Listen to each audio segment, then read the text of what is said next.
found out, and about 35 years ago, I was in the Grenadier Guards. And if you're wondering, I haven't shrunk since then. I was actually just one of the smallest ones there. So we've just come back from a 2-year tour in Northern Ireland. And I found myself on my 3rd ever Royal Guard outside St James's Palace.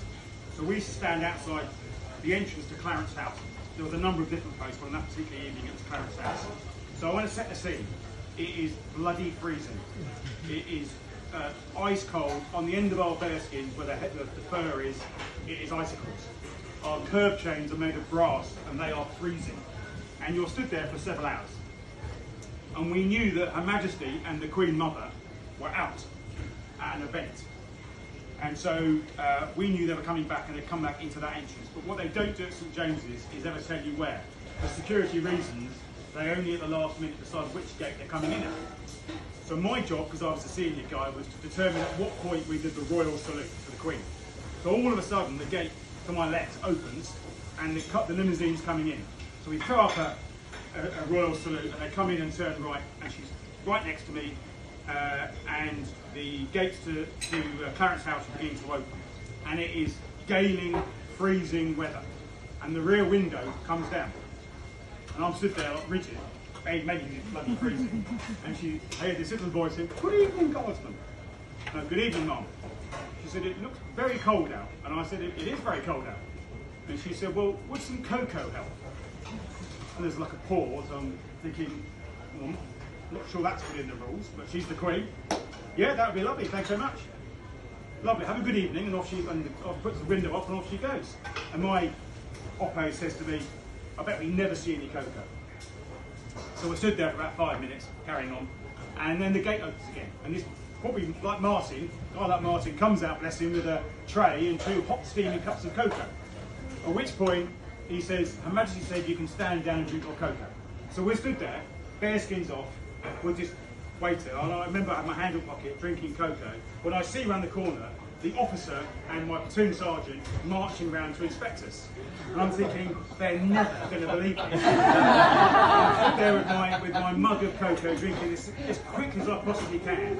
And my sergeant, I could hear him thinking, "What the fuck is he doing?" And I said, "No, before you say anything, you need to speak to the butler, because he'll tell you the truth." So I told him the story. And the officer said, "Shit, I need to go back and telegram the colonel, because he's going to have to telegram so-and-so, and they're going to have to thank the Queen."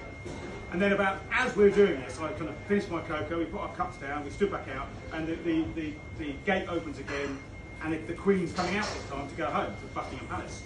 And there's this melee going on with us trying to put our hats back on again, and trying to get the salute up, and the officer trying to get his sword out, and all this sort of stuff. And the window goes down, and "Good evening," and off she goes. So that's the story. But just as a side note, if there's a toast today to the monarchy, you won't see me toasting the Queen. And that's because I was from the Grenadier Guards. So it's quite apt that we now have King Charles, because the last King Charles, the first King Charles, was of course executed, and his son decamped to Belgium. And my regiment was formed as mercenaries in Belgium to protect the King. So when King Charles II marched back into the UK to regain from Cromwell, he came back with what we would call the 1st Regiment of Foot Guards. And because of that, our regiment never swears allegiance to the monarch, because our allegiance is not in question. At the Battle of Waterloo, we defeated the French Imperial Grenadiers, who were there, SAS of the French army then, which even now isn't much the same. Sorry, good French.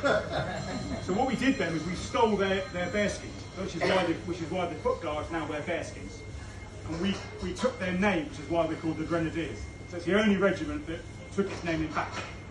So that's why the Guards wear bearskins, that's why we're called Grenadiers, and that's why on Monday it'll be Grenadier Guardsmen who carry her coffin.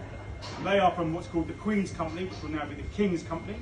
The monarch is the company commander of that particular company, and they are the only ones who are allowed to carry the monarch's body at its funeral.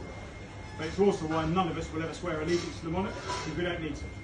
So a little bit of history for you, which you can lie about on Monday, pretend you remembered it or knew it, make it up as you go along, whatever, they won't know. But that's some of the formalities of what happened on Monday. I think I see Simon. Simon? He is. So Simon, I'll introduce him. Simon was a good friend of mine, a colleague of mine previously in the police.